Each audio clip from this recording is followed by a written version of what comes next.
Ladies and gentlemen, on behalf of the Egeus Society and Swedish Institute at Athens, I wish you welcome to this lecture by Professor Aleidis van der Mortel. Professor van der Mortel was born and raised in Flanders, in the Dutch part of Belgium, and she also started her studies in classics in her native country at the University of Antwerpen and the Catholic University of Leuven. But soon she moved on to the US, studied at the University of Texas, and defended her thesis at Bryn Mawr in 1997. The thesis was titled The Transition of Protopalatial Society to Neopalatial in South Central Crete, a Ceramic Perspective. In Greece, I think Professor van der Mortel is best known for her studies of Middle Minoan pottery, and later as co-director of the excavations at Mitrou. Mitrou, of course, is an extremely important site because of its longevity all through the Bronze Age, and also its transition to the early Iron Age, which I find very intriguing. Besides all this, there is, I would say, a third line of research which runs like a red thread through the bibliography and curriculum vitae of Professor van der Mortel, and this is based on her interest in boats. You perhaps can develop on this a bit. But this is not only, I mean, there are titles on boats popping up every now and then, all through her curriculum. And she's not only interested in boats in the Greek Bronze Age, but also boats in the north of Europe and in medieval times. So tonight's lecture will be on a boat that was found in Mitrou. It's from Middle Bronze Age. Please.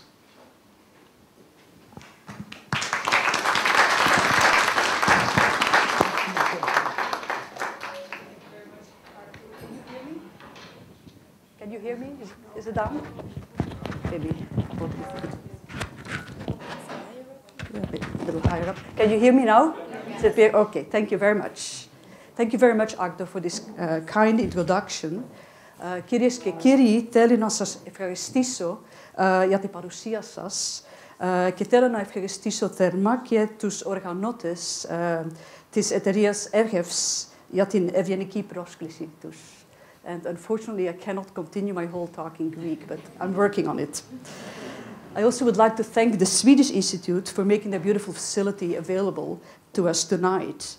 It's a pleasure to talk to you tonight about one of my main interests, which is ship archaeology. In fact, I started to study archaeology. I went to the States, to Texas A&M University, because I wanted to become a maritime archaeologist.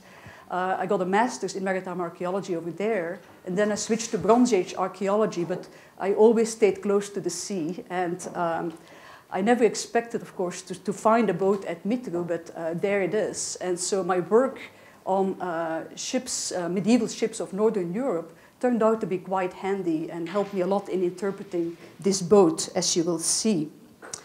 The Aegean region is dominated by the sea, and seafaring must have been very important to the Bronze Age cultures of the Aegean. Yet very little is known about how those ships were built. And the reason for that is our evidence. We have a lot of images of Aegean ships, about 370 at last count, but most of them are very small and schematic. We also have some three-dimensional models, like this early Minoan model from Palekastro, but again, they are very schematic, and they don't help us to understand how these ships were constructed. We also have some boats and shipwrecks, very few. The oldest ones were found at Dispilion. There are 3 boat outlines of what are logboats and perhaps another kind of boat as well, dating to the late and the final Neolithic. But they have not been excavated, as far as I know. Then at Dokos, there is a shipwreck dated to early Helladic II, perhaps going into 3, but there is no evidence for the hull. From Psira in Crete, we have Middle Minoan II shipwreck, but again, no evidence for the hull. And the same thing is true for a shipwreck excavated a long time ago in the East Aegean at Chetan Deresi, where again, this is a late Bronze Age 1 shipwreck, but again, there is no evidence for the wooden hull. The only shipwreck until now where we have some wood preserved is the wreck at Point Iria in the Argolith, dating to late Helladic 3b2, or around 1200 BC. We have just a few bits of wood, and in fact the only one that sort of is recognizable is this one over here. It is not, it's the one on top here, which is roughly rectangular and has a hole in it. So it looks a bit like it could be a pierced wooden tenon to join the planks of the ship together. But the nationality of the ship is unknown. It could be Cypriot. Here is the tenon. It could be Cypriot or it could be Cretan. We don't know. The pottery is from Cyprus, Crete, even some from the mainland. So at Mitru, I'm going to try to convince you that we have the earliest locally built seagoing boat of the Aegean, dating to Middle Helladic to early. Mitru is a tidal islet off the coast of Tragana in the North Euboean Gulf in the East Locris region of Greece. And it's located very close, only 10 kilometers from Kinos, which of course is very well known because of its ship representations, dating to late Helladic 3C. They also have some models as well. These are the earliest representations of warships in Greek history and Greek prehistory. So Mitru is a tidal island now. It's there it is. But in antiquity, sea level must have been lower. And in the Bronze Age, it probably was located on a headland overlooking the sea. In fact, the local people tell us that in the Atalanti earthquake of 1894, this area over here, which previously was land, sank into the sea and made Mitru an island. So we should imagine probably that this bay was not there. It was just a shallow sort of bay there. And I've done a lot of snorkeling there, and you can sort of see it in the configuration of the sea bottom. We hope to do soon a geophysical survey to determine sea level in the Bronze Age. The Mitru Archaeological Project is a collaborative project of the 14th effort of prehistoric and classical antiquities at Lamia and the University of Tennessee, which is represented in Greece by the American School of Classical Studies at Athens. Co-directors are Eleni Zaghou and myself. And I would like to thank very much the successive directors of the 14th effort, including Dr. Kiparissi Apostolika, who is with us tonight, and who actually started the project. She was the one who said, no, we should have a synergasia, a collaboration. And I would also like to thank the successive directors of the American School of Classical Studies for their strong support of our work. So here is a beautiful aerial picture taken with a balloon by Kostas Xelikakis and Simon Gesafidis, which shows the island as it is now. We have excavated mostly in the northwest and the northeast sectors in blue and red over here, but we've also excavated some outlying trenches. And our excavations, which we conducted from 2004 to 2008, have shown us that we have an uninterrupted human occupation with many, many strata, starting in early Helladic 2b, just above sea level, and going to the late Proto-Geometric. So we have about 1,500 years of uninterrupted occupation. The Mitru boat was found in the northwest excavation sector, in the olive grove, as we say, in trench LE 792, which was located below a large, sprawling pre-palatial elite complex that we called Building H. So in this trench, we went through this elite complex to try to find its antecedents, and we came down after 2 meters on this boat. And everything you see in green here is Middle Helladic. The blue is late Helladic. Here is the trench. The boat is located about 2 meters below the modern surface, in a Middle Helladic to early stratum, which in absolute date is the early 19th century. Now, the wood was not preserved. As far as I could tell macroscopically, we have not found any wood. It had disintegrated, and it made a black stain in the earth. Kilida, I guess, is a good term. And the stain preserved the shape of the boat. It was in the shape of the bottom of the boat because the earth was clay and moist, and so it actually preserved the shape of the bottom of the boat. Here is a view of the boat stain. This kind of phenomenon, in Northern Europe, is called a boat stain. And in Greek, you might call it apotypoma, but that means an impression. It really is a kilida. It is a stain. So this is what it looked like before excavation. In fact, we had been excavated several roads before that, where we saw some black streaks, but we, of course, never thought about that there would be a boat underneath. So at some point, this was exposed. And so we looked at it, and we decided this might be a broad plank or something of a big tree tangentially sawn or tangentially cut. And so we decided we should do carbon-14 dating on it. And I went down and started taking samples about here. And then I realized that this was not really a plank. It actually curved in 2 dimensions. It curved transversely, as you can see over here. And when I looked at the extremity, it also curved up over here. And then I also looked at the scarp, and I saw it curving as well. So a big piece of wood like this, which is 3 meters by 90 centimeters, and it curved in 2 dimensions, is not a plank. For a while, I was sitting there, I was thinking, I have seen this before. And then I realized, yes, in Northern Europe, we have boat stains like this. And I looked up at the edge of the trench where my co-director was sitting, and I said, Eleni, nomi zoti me karavi. And she looked down at me, and it was noon. It was very hot. She said, why don't you come in the shade and have a drink? I should have said varka, a little boat. Anyway, this is what you see in the scarp after we had removed the black earth. So the removal of the black earth exposed the impression of the boat on the road. The boat had been positioned on a gravel road. We had to remove the black earth because there was nothing more you could learn from its top surface. So in the scarp, we could see a very thin line, and I laid on my belly on the road and measured it carefully, and it's exactly 2 centimeters everywhere.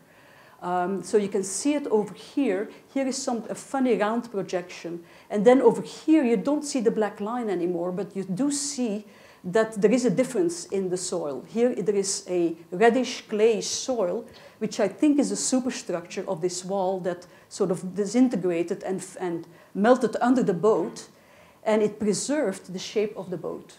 And then later on, roads were laid over the boat, but they didn't remove this clay, and so you have the curvature of the boat preserved 25 centimeters high up to here. So in the gravel road and in the boat, and also in the 2 gravel roads on top, we have pottery fragments, and they all are dating to Middle Helladic II early. So we have a very secure dating stratigraphically. I think the pottery fragments just penetrated in the boat as it disintegrated into the boat stain as it disintegrated, because I don't think they belonged to the cargo. They were not mendable. Here is a stratigraphic sketch of the trench that shows the stratigraphic position of the boat right here. So everything in bright green is Middle Helladic II early. We did a sounding to the south below the level of the road, and the pottery there is Middle Helladic I. And then further up, you get later pottery. So since we have various Middle Helladic levels here, and the boat was deposited in one of the earliest levels, it must date quite early in Middle Helladic II early. And so it's a fairly reasonable guess, I think, to say that this boat was built roughly 1900 before Christ. Here are some comparanda from Northern Europe. For instance, here there are 2 boat stays that were found in a medieval cemetery in Snape, which is northeast of London. They date to about 600 after Christ, and both are about 3 meters long in the reconstruction of the boats. These boats were used as for burials. And you can see here beautifully the boat stain. The wood is not preserved, but it has disintegrated and it has kept the shape of the bottom of the boat. And you can see it with its pointed ends, and this is the actual grave pit. Here you can see one of the ends, and you can see how the thickness of the wood is even preserved here, and becomes thicker towards the ends. You notice also, and this is typical for boat stains, that they tend to have sagged and flattened and distorted a bit. So this is a little zigzag here, because the bottom was probably a bit uneven. And you can see in these cross sections as well that there is a bit of a flattening and unevenness.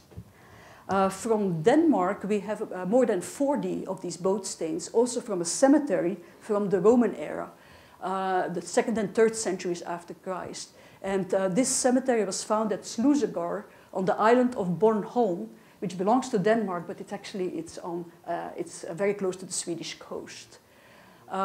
So here you can also see, here you see the end of one of these boat stains, and here you can see the distortion again. So when you excavate them, you have to record them very carefully to then try to reconstruct the hull shape.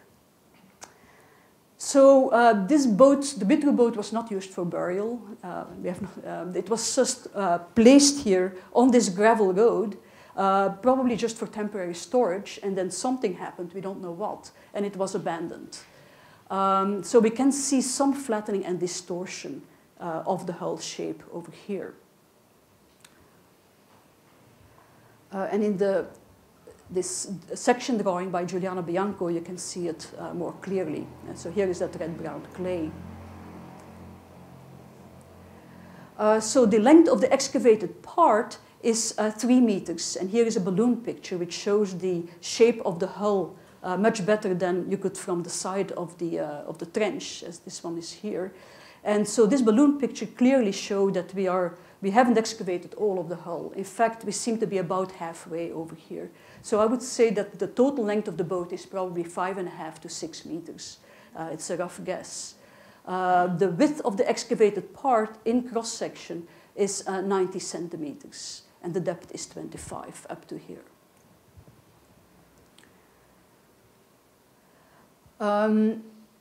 Now, the boats continued over the wall here to the east, and we know that because we found a lot of black stains on the stones over here.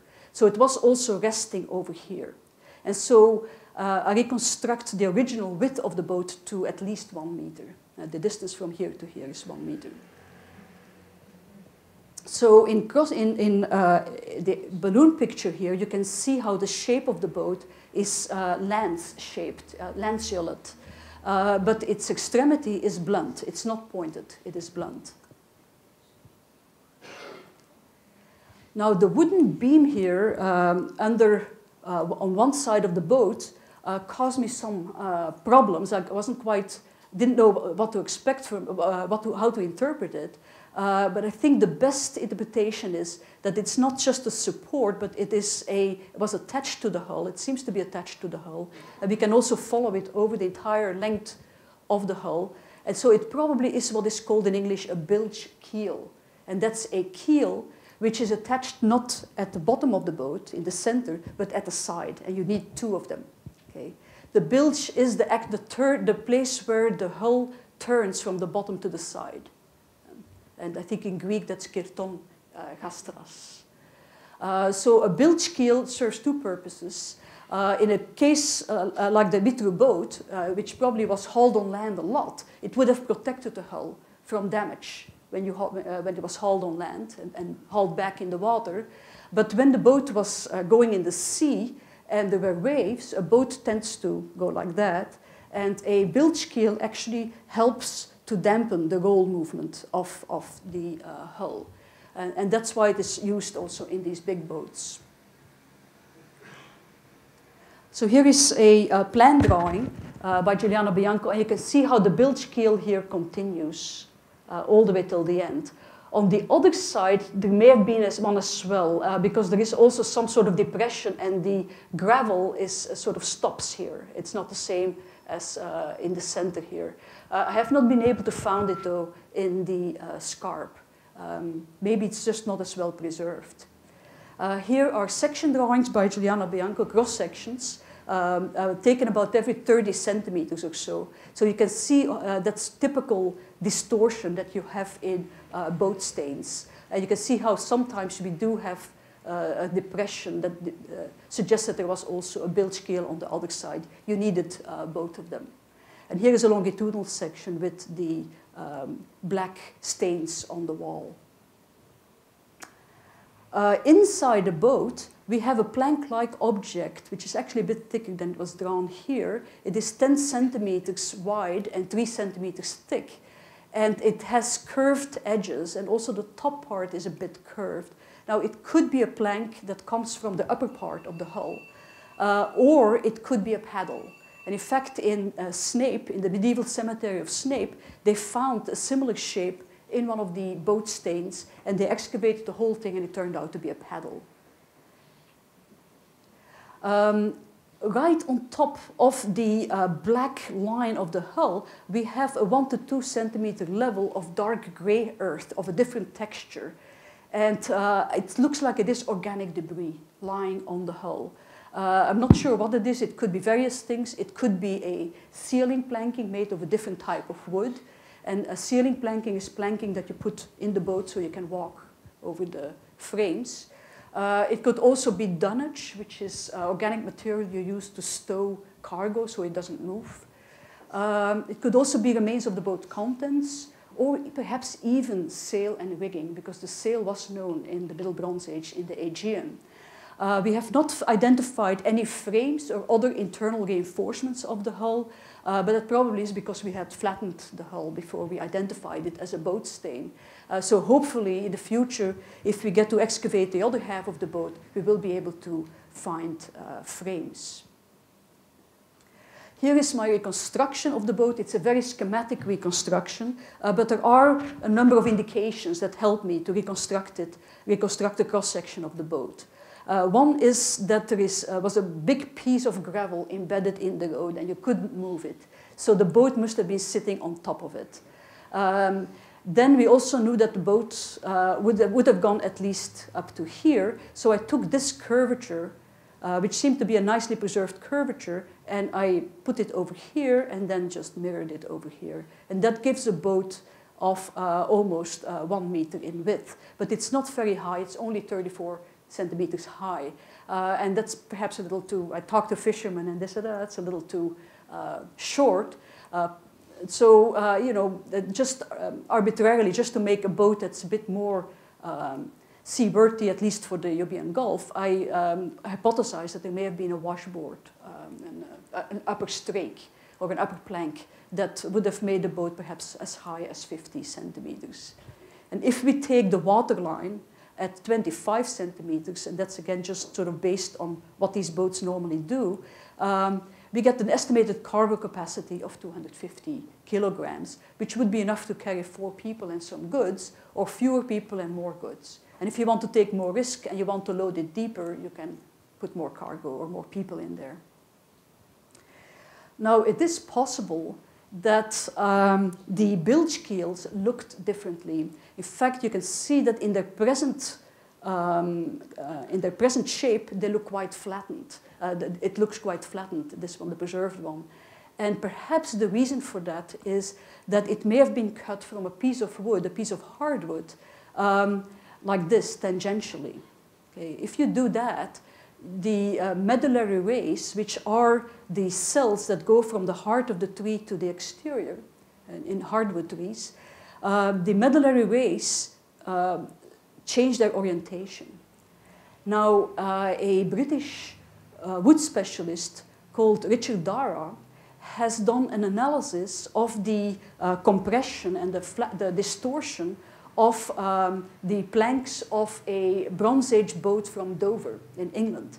And he wanted to reconstruct their original shape, and so he did a very detailed analysis of the wood structure, and he found that wherever the medullary rays are vertical, or almost vertical, they actually resist pressure a lot more than when they are at an angle. And so these planks were looking like this because the medullary rays were vertical here and were slanted here, so there they slanted more. So it is possible that this piece here actually was looking like that, and because the medullary rays were at an angle here, they compressed more here. Now this is just a small detail, but it will also help me, this idea will also help me in arguing the construction of the Mitro boat. I did not dare to do a reconstruction in 3 dimensions because the longitudinal profile is just, there is just too little evidence for it. The curvature here at the end, at the one extremity of the boat, suggests that it was curved, that it was upcurving. But we don't know how high. There is just not enough evidence for it. So I'm just leaving it as like that. A small boat, 5.5 to 6 meters long, with a draft of a freeboard of 25 centimeters, should not go in open sea. But it would have been suitable to go in the protected waters of the Libyan Gulf, also the Malian Gulf, and it even could venture into the Parasitic Gulf. So it was a locally operating boat. And so we can say that this boat was built somewhere around here. Now, how was it constructed? It is remarkable that the hull stain is only 2 centimeters thick. And even if we take into account some compression, it's still a very thin boat. And we don't have any other, of course, wooden boats from the Aegean, from the Bronze Age. But if we look at the East Mediterranean, we have the Ulebrun shipwreck, which is from the Late Bronze Age, dates to the Late Bronze Age. And that boat has planks that are 6 to 6.5 centimeters thick. And that's a pattern we also see in Egypt. In Egypt, all the Bronze Age boats we have even thicker planking. So they seem to be relying on very thick planking. This boat is much thinner, so it's very unusual. If we look at the historical period, the earliest date at which we have such thin planking is the 7th century. We have 2 Punic shipwrecks in Spain, which have planking that's 2.5 centimeters thick. And then we also have a small boat in Herculaneum, a Roman boat, that has planking 2 centimeters thick. But all the other shipwrecks we have from the historical period have thicker planking. So I found it already strange that it had such very thin planking. Now, if it was built of planks, the planks would need to be joined. And how would they be joined? Well, we all, you probably know that later Greek and Roman ships were joined with what is called mortise and tenon joinery. And so you cut mortises or slots that correspond to each other in 2 adjacent planks. You put in loose tenons, these little wooden pieces. You hit the planks so they come together, and then you lock them with wooden pegs so that they cannot escape.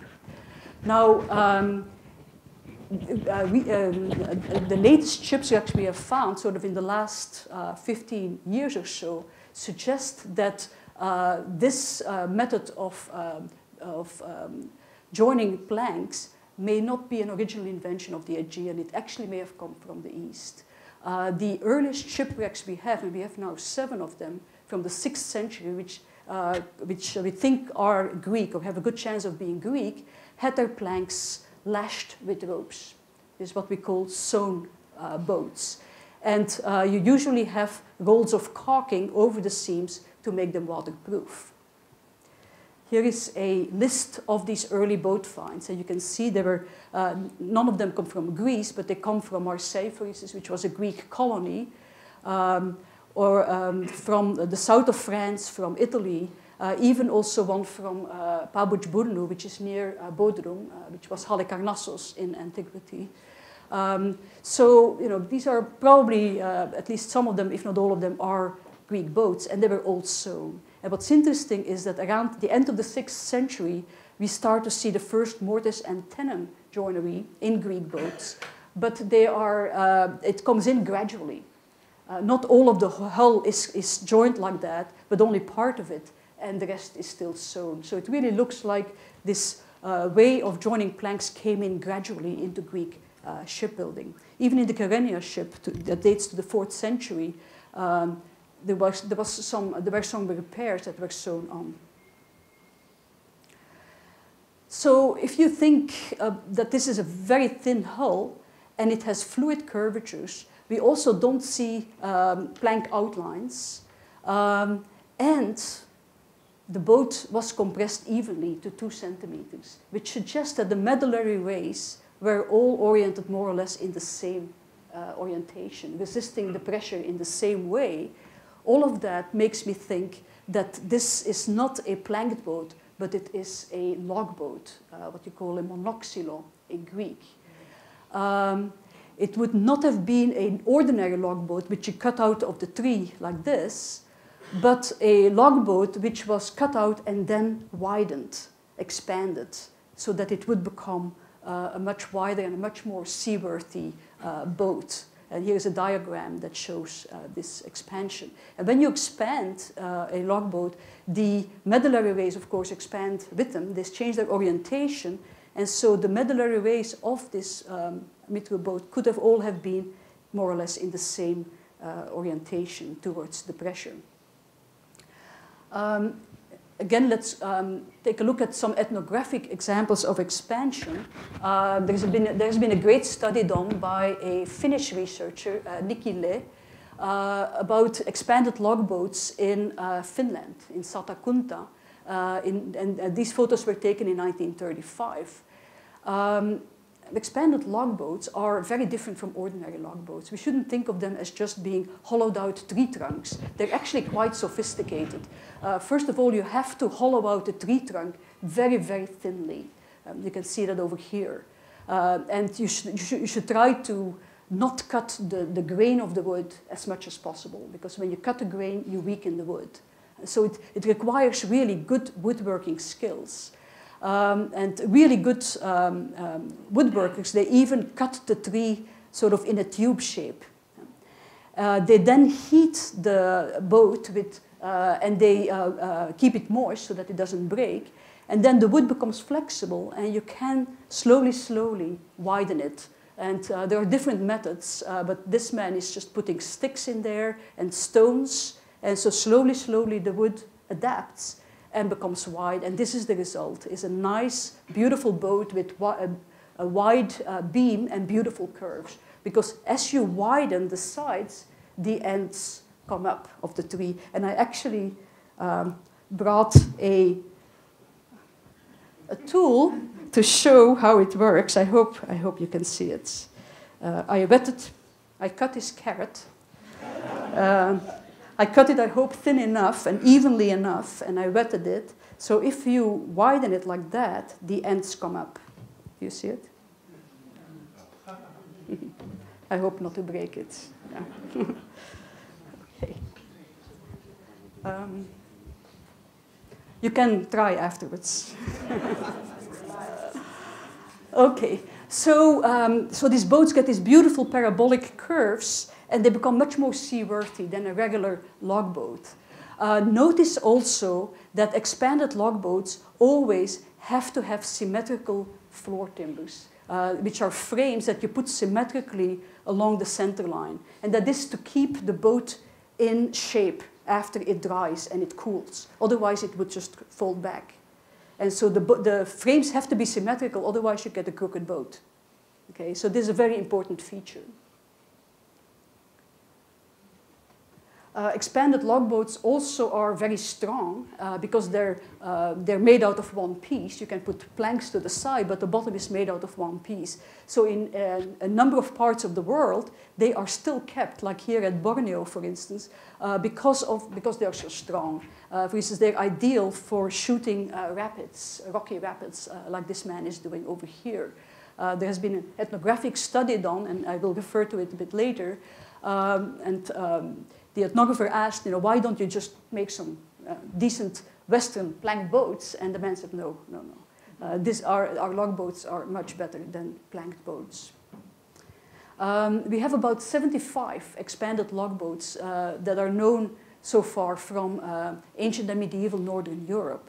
For instance, here is one from the Roman era from Denmark, from Jyllinge, and here is a medieval one from Denmark. And you can see it's quite similar to our boat stain as well, also in the way it has flattened and cracked a little bit.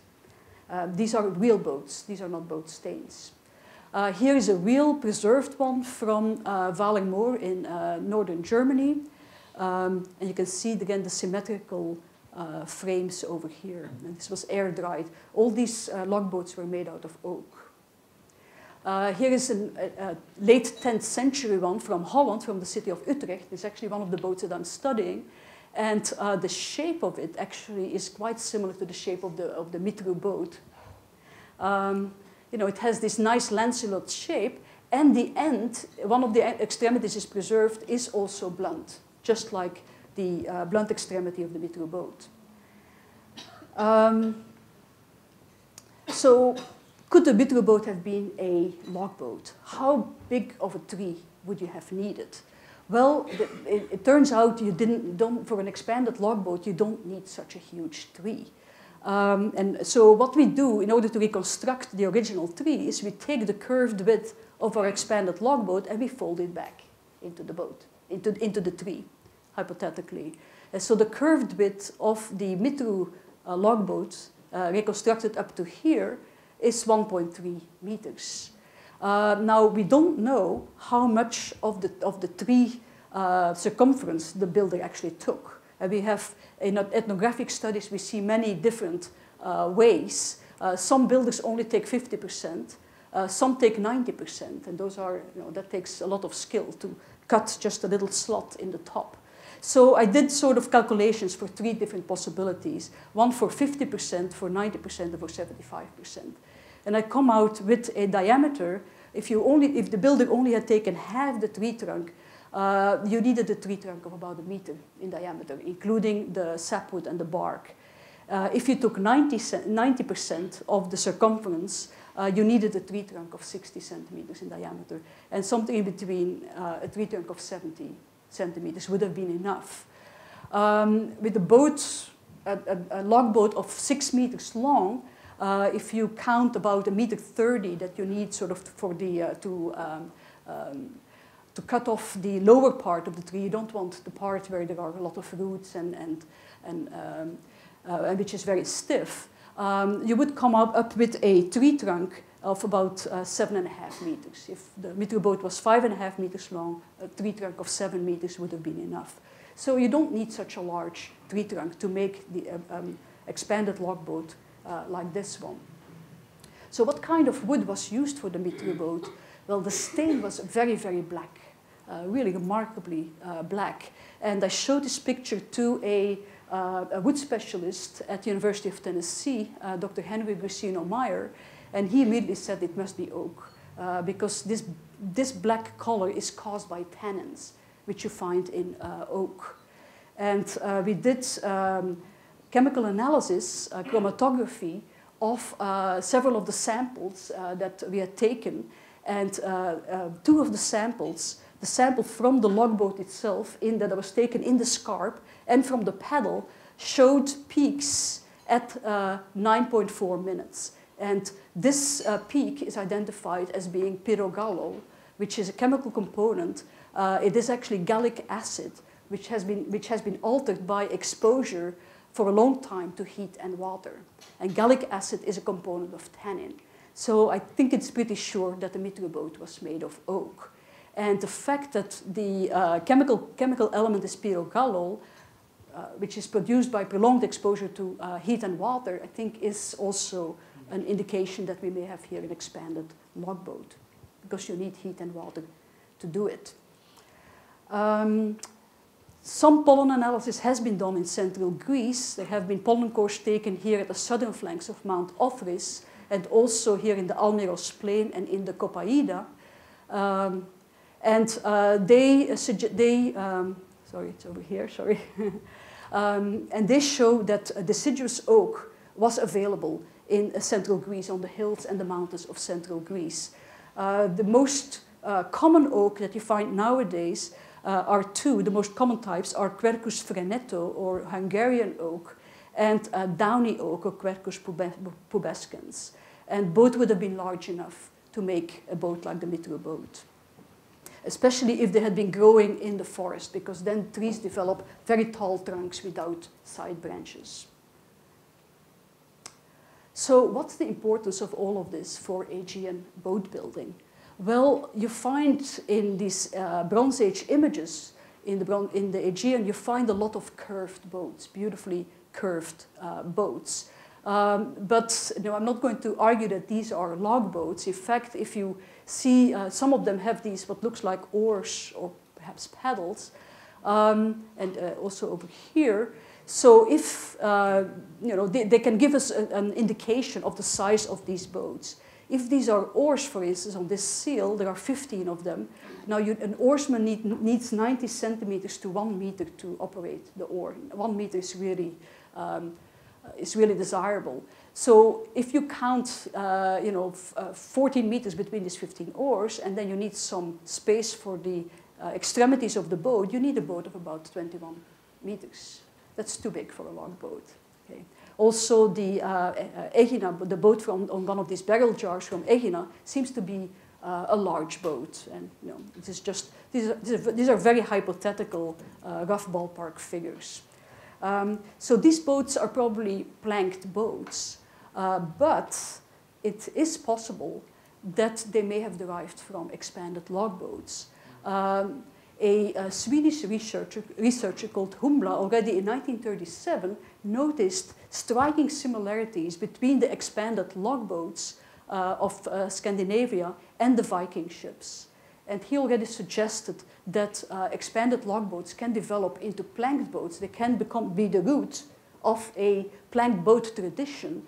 And he also noted that boat builders are very conservative. A boat is not something, something you make with a lot of care because a lot of is riding on it. People, cargo. So when you change something, like you might change from a log boat to a planked boat, you try to keep as much as possible the same features because you know they work. And so that is what Humla proposed, so that these planked boats would have preserved the same features as the log boat, which is fluid curvatures, lightness, flexibility, and also the tensile strength of thin wood. And that's indeed what we have in the Viking ships.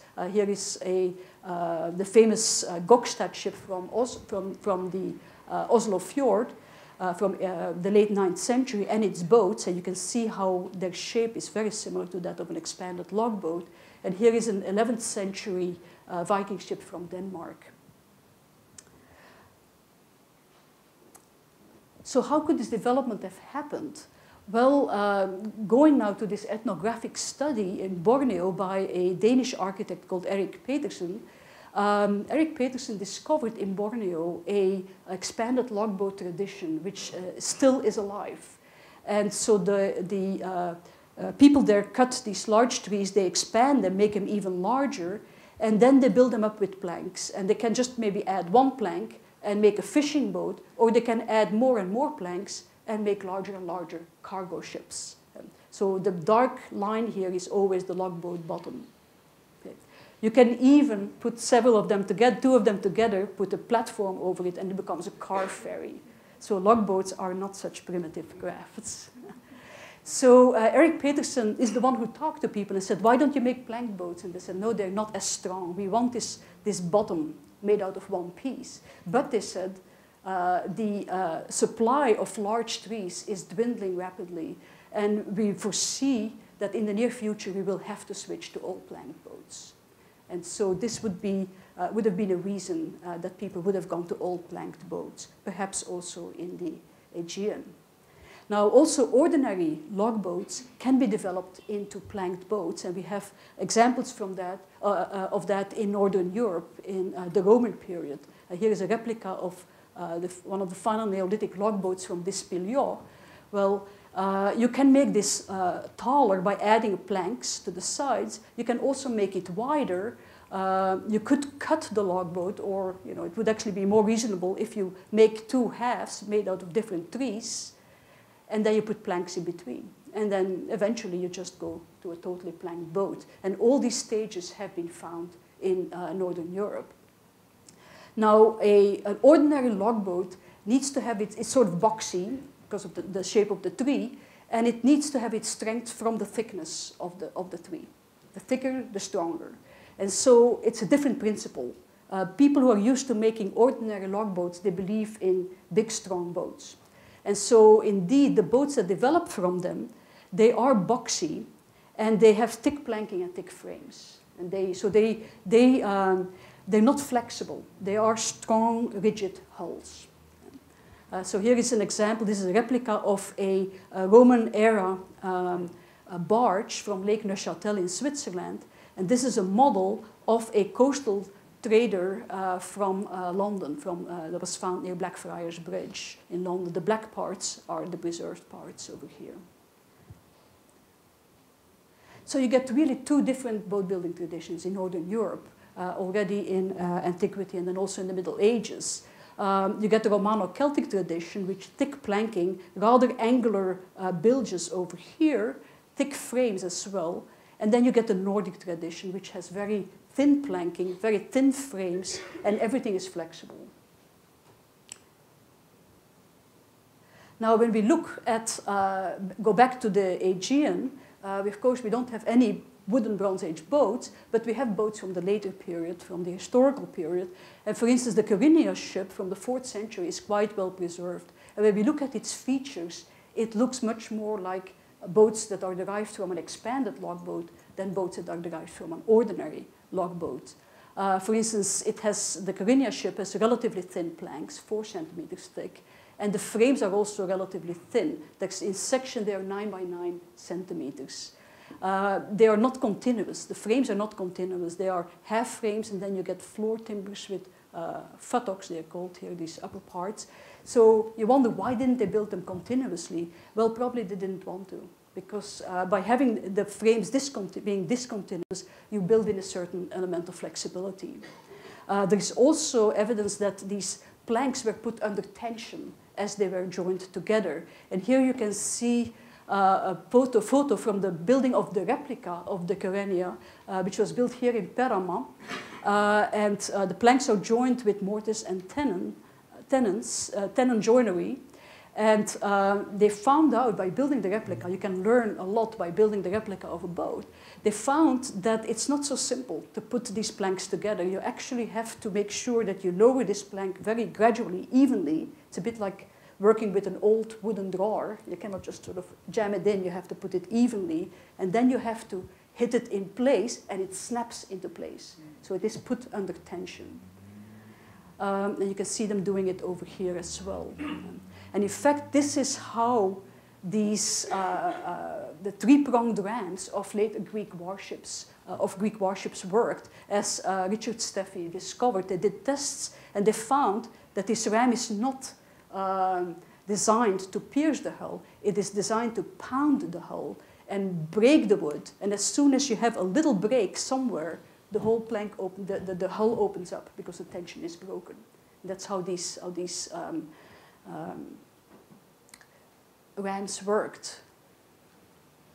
Another feature is the very light planking. Also in early boats, like in the 6th century wreck from Beauporté, the planks, the frames are light and very far apart, and wherever we can ascertain it, they are symmetrical. These are the frames of the Carina boat. And you can see that the floor timbers are symmetrical. This is a picture of the replica where, again, they did the same thing. Again, because they felt that there is this tension and you have to have these symmetrical frames. Also, the curvature of these ancient Greek hulls is very fluid and very. It's not boxy. It is quite curving, as you can see also in these pictures over here. And here actually is Dr. Steffi. You notice also that the curvature is asymmetrical. It is actually curving more. These lines are actually the part of the hull that's closer to us. You can see that it's actually that these curves are not symmetrical. And I think that is also a feature that comes from the expanded logboat, because I noticed this also in the boats that I'm working with in Northern Europe. For instance, here is a profile drawing of the Utrecht ship, which is a bigger sister ship of the other ship you just saw, dates to the 11th century. And its bottom is a logboat. This is a logboat right here. And if you notice, the curvature of the logboat is asymmetrical. It curves much more gradually towards the bow than towards the stern. And then further, I drew these lines here because about here it was carved in shape. So now this asymmetrical curvature is actually quite logical if you think about it. It's just a feature of the way trees are shaped. Trees are not shaped totally parallel, with parallel sides. They flare out towards the bottom, just like the carrot. Okay. Also, the wood at the bottom of the tree is not the same as the wood at the top. It is much more rigid at the bottom of the tree. And at the top, it's more flexible. If it would be the same throughout, the tree would just flip in the wind. You know, so it has to be stronger and more rigid here. So if you take a tree like this, you hollow it out, you lay down and you expand it, and with the carrot it doesn't work very well. Maybe you need a bigger carrot. The top of the tree, which is thinner and has where the tree was thinner and the wood more flexible, will come up higher than the bottom of the tree, where the rays were flaring and they were also more stiff. So they won't come up so much. So you're going to get this asymmetrical curvature. Now, the interesting thing is I started looking at Aegean boats, and I noticed the same asymmetrical curvature. Wherever the boat is depicted on a surface where the artist, you don't have it on these very small seals, but wherever you have a large enough surface where the artist could show detail, you see an asymmetrical curvature. For instance, an example is here this Askos fragment from Orchomenos, dating to early Helladic 2B, which is on display in the museum at Cheronia, with a boat with a curved bottom. And here is the center of the boat, and if you look carefully, you can see that this is actually coming up more gradually towards this side than towards this side. So if this was a log boat, then the bottom of the tree would have been on this side. Now, there are a lot of rowers here, so perhaps this is a plank boat derived from an expanded log boat, but keeping the same curvature. When we look at the boat representations of Akrotiri, the very famous miniature ship fresco, if you look at these boats, they all have an asymmetrical curvature. From small, tiny boat, and this boat is perhaps as big as the Mitru boat, so it could have been a log boat, to the very big one. This one has 23 paddlers, I counted them, and if you count about 75 centimeters distance, you need a boat of about 33 meters. So this probably was a plank boat. Perhaps part of the bottom was still a log boat, we don't know. But certainly there must have been planks involved. This boat is 10 meters long, perhaps had a log boat bottom, perhaps planked sides. We don't know, but you can see that they all have an asymmetrical curvature. And I drew the curves so that it becomes more clear, you don't get distracted by the other features. So you can see that all of them are curving more gradually towards the bow. So that's where the bottom of the tree would have laid originally. Also, this seal, this agate seal from Arcanis, has that same asymmetrical curvature. You see the paddler here is pointing forward, so this definitely is the bow of the ship. So I think because of all these features, I want to argue that Aegean boats derived from expanded log boats, and that there was an expanded log boat tradition in the Aegean. This has never been found before, and it would be very nice to find a boat with the wood preserved where we can test this. But so I put it over here. There are some other areas in the world where we have expanded log boat traditions, like in Southeast Asia, in Northern Europe and in Siberia over here, and also in several parts in the New World. These are all discrete areas, and there's no evidence that they had contact with each other, so these are all independent inventions as far as we can tell. And so people came up in different parts of the world with the same idea. Now, when did expanded log boats appear for the first time in the Aegean? The earliest boats that we have are from Dispilion. And certainly this boat didn't look like it is an ordinary log boat, and so this reconstruction is very plausible. even this boat could be an ordinary logboat. It's hard to tell, and this one is very deformed. It has even been suggested that perhaps some of these boats were made of other material. If we look at the early Cycladic longboats, the ones that date to the Keros-Syros culture, they have all straight bottoms, as you can see. And so I would argue that they are that maybe there are maybe some maybe small boats like this one might still be an ordinary logboat, and the other ones I would argue that they are plank boats derived from ordinary logboats. And here is to give you an idea, here is a logboat from the Neolithic from Holland, one of the earliest ones we have. The earliest boats with curved bottoms that have been published so far are from the latter half of the early Bronze II period. And for instance, the one from Orchomenos is part of it. It is the shape is of an ascos, and in fact, these two lines have nothing to do with the boat. They are lines that decorate the handle of the ascos. So the ascos is a local shape, but the surface finish, red slip and burnish, is typical for Lefkandi 1 pottery. Lefkandi 1 and Castries pottery, which I follow Jerry Roddick's interpretation, is saying that these are actually really the same. This is the same kind of pottery.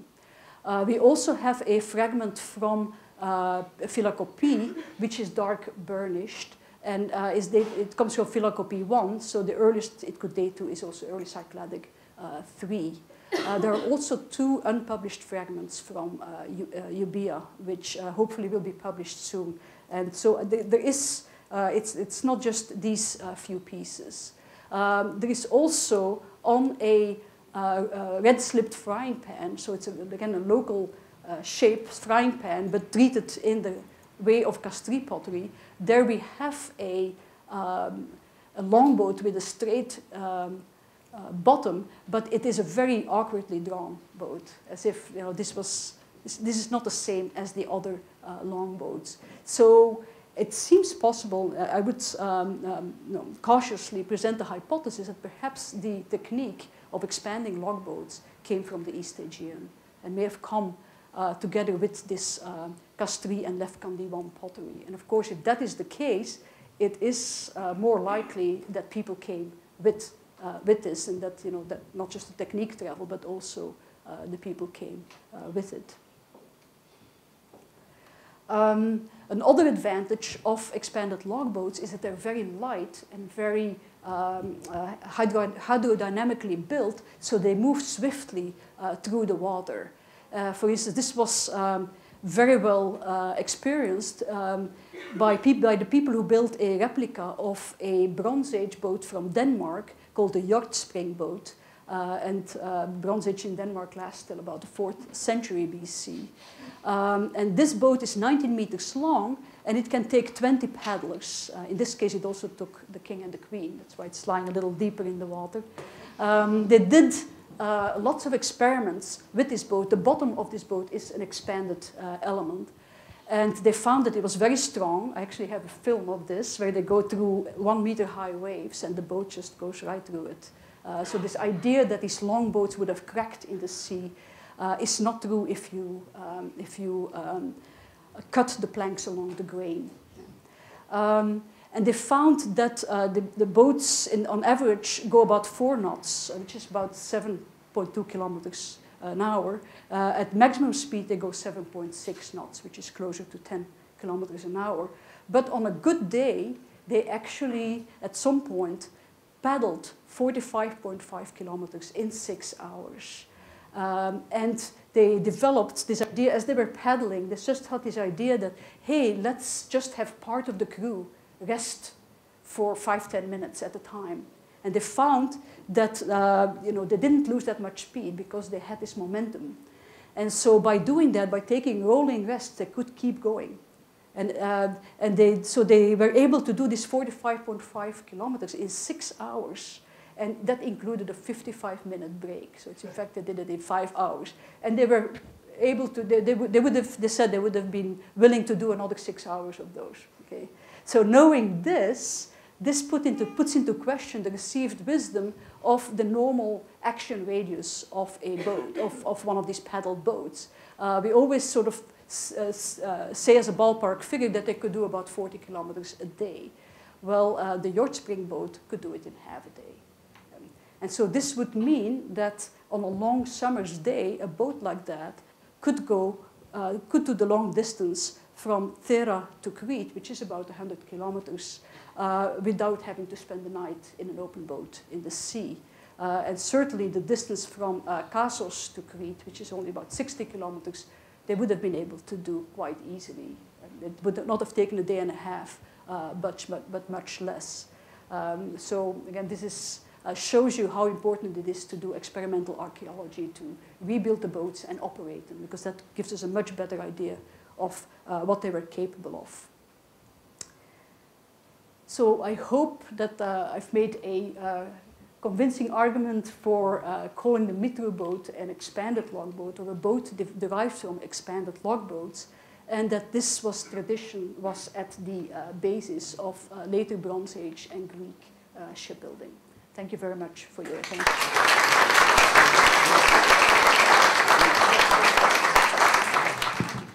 I just had a little technical question. I was wondering, I hear myself.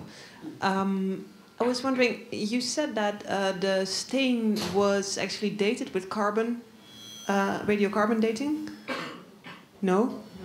I misunderstood you then. Because we don't know how much wood is in there. We first have to see if there is any wood remaining. I can't really hear you. Can I turn it off?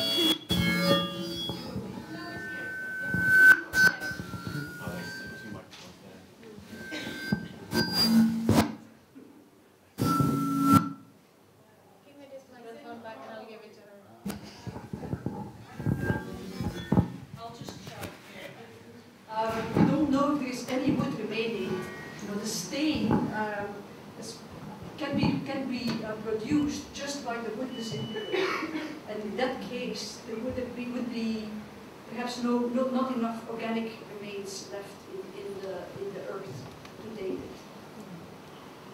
And plus, you know, we have a very precise date. The pottery, I don't think we can get more precise carbon-14 dating.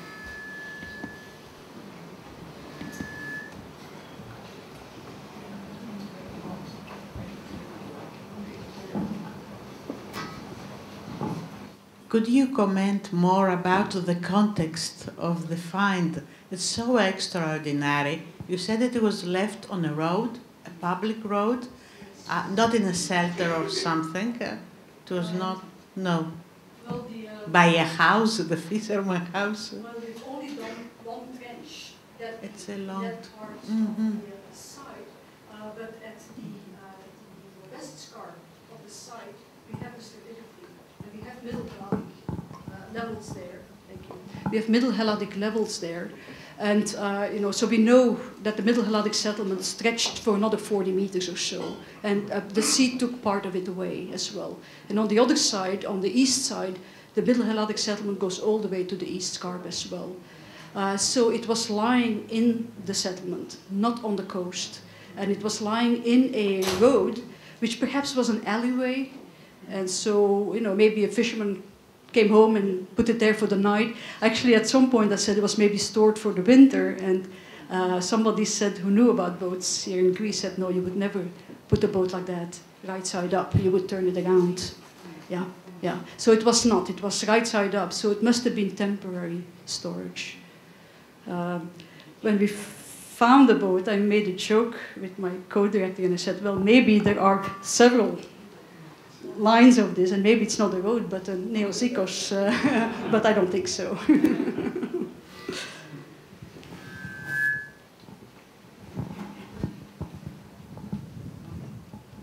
Thank you very much, Arlidis. So, if so, then this means that there was a quite big period of time after this was abandoned, and the road or whatever is the next event took place on the site. And Mike, well, I would like to ask you to comment a bit on chronology, because if I remember well, you said that there is the layer underneath is Middle Helladic 1. Okay, and I understand that stratigraphy is quite complex in Mitru, at least from what we saw. And Middle Helladic one, I don't know Central Greece, but it's not the best, the most detailedly defined pottery period, or anyway chronological period in the rest of Greece. So I'm asking if you can, it is quite often that it's confused or stratigraphically distinguished from early Helladic tree. So I'm asking you whether it this may be earlier even than what you said.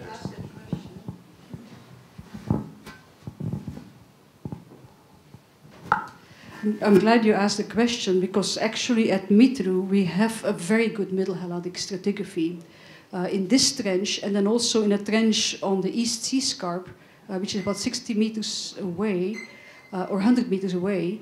We have several levels of Middle Helladic. Okay? We have in all about 10, 11 strata of Middle Helladic. And based on that, one of our pottery analysts, Chris Hale, who might be here, there is Chris, has developed a Middle Helladic pottery chronology, and he has been able to tie it into the chronology of Pevkakia. And he's now working also on looking at other sites as well. And we have at Mitru, we have 7 Middle Helladic pottery phases. We have a transitional early Helladic 3, Middle Helladic 1 phase, which you can see here in the lines over here, this pattern. Then we have Middle Helladic 1 early. Then we have Middle Helladic 1 late. Then Middle Helladic 2 early, and that's what the green is over here. So the road on which the boat was resting was already built in Middle Helladic 2 early. And then you have the boat. And yes. No, stratigraphically. Yeah. So we have a road, so it's defined stratigraphically. The road is underneath the boat, but we couldn't remove it here, of course. So we did a sounding here, and there we found that the pebbles themselves and the earth with it have Middle Helladic 2 early pottery. The earth below it, which is different, is Middle Helladic 1. Okay. Then above it, the roads above the boat are also Middle Helladic 2 early. And then above it is Middle Helladic 2 middle, late, and then Middle Helladic 2 final, and Middle Helladic 3 are never separated stratigraphically, so they're together. Yeah. So we have a good stratigraphy. Now it's interesting, and we should do. I haven't looked into the time that it would take to form a boat stain, but that would be interesting to get an idea of how long the periods, the actual subphases were.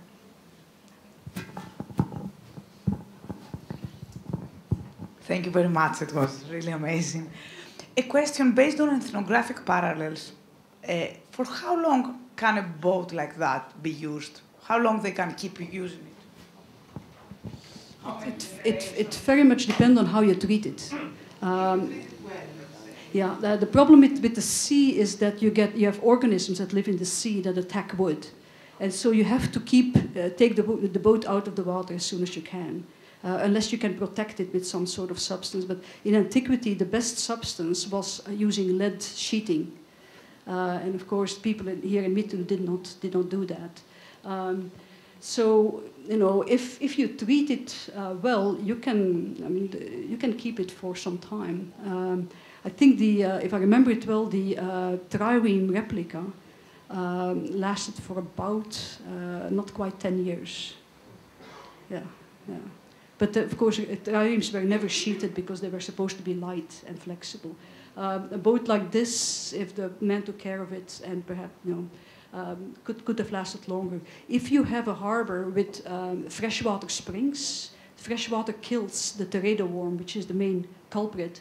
And then, if you can keep your boat in a harbor like that, it kills the teredo worm, and your boat will last a lot longer. Yeah, but more than a generation, probably, it didn't last.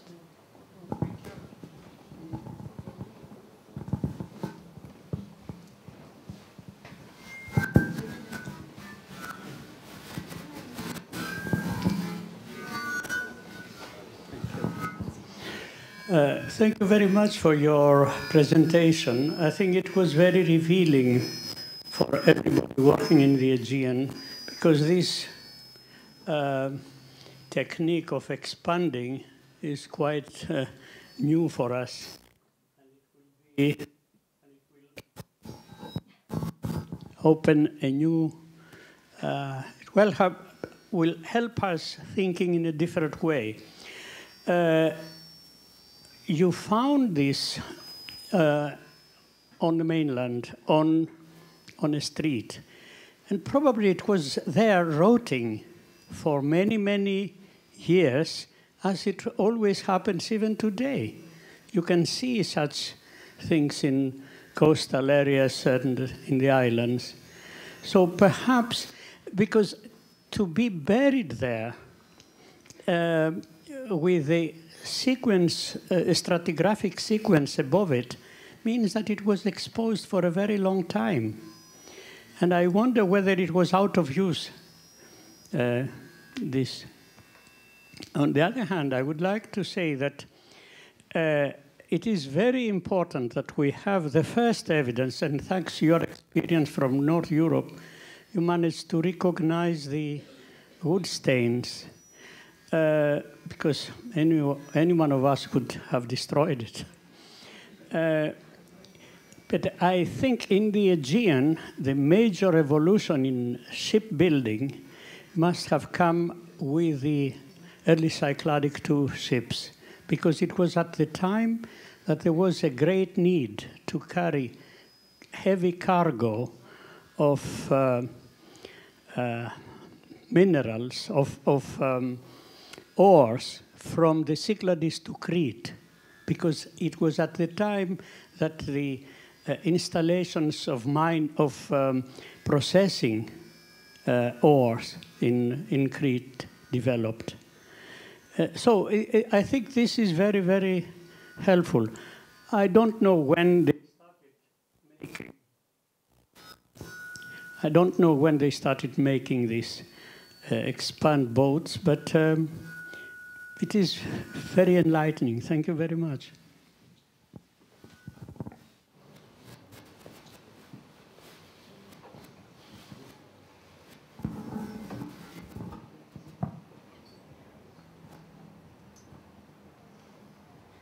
Is this on? Is this on? Yeah.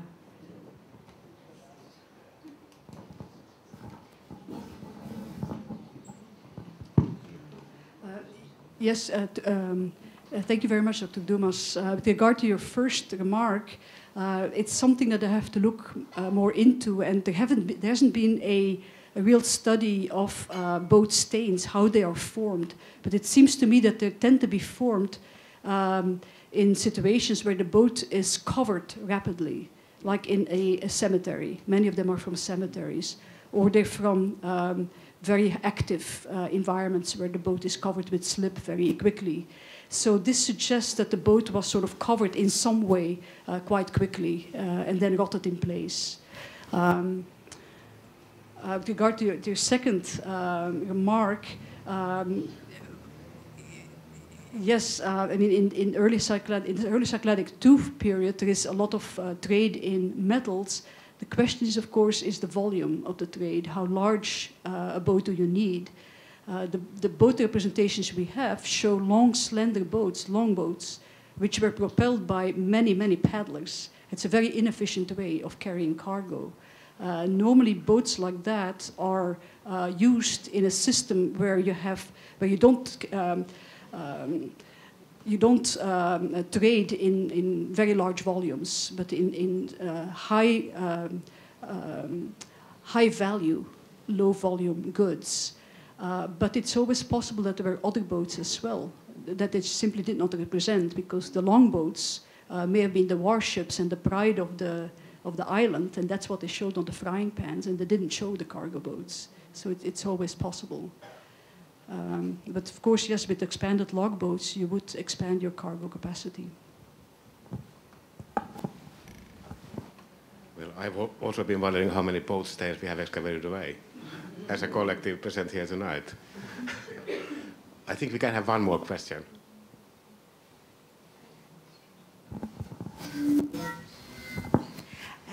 Do you think, ladies, that they use the same kind of boat also for rivers, and lakes, or they could use something more simple. I think, of course, of the Koppes Lake.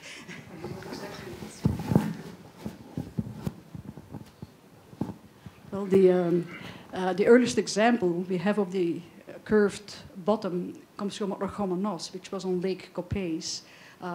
For lakes and inland waters, you don't need an expanded logboat, but they're nice. And if you know how to make them, you might want to use them anyway there, like they do in Scandinavia. But there are ethnographic examples of cultures that have both, that have ordinary logboats for certain uses and expanded logboats for other uses. So they could have existed side by side. Well, thank you once again, ladies. And now we are all welcome to stay for a glass of wine, or maybe play with the carrot a bit. Thank you.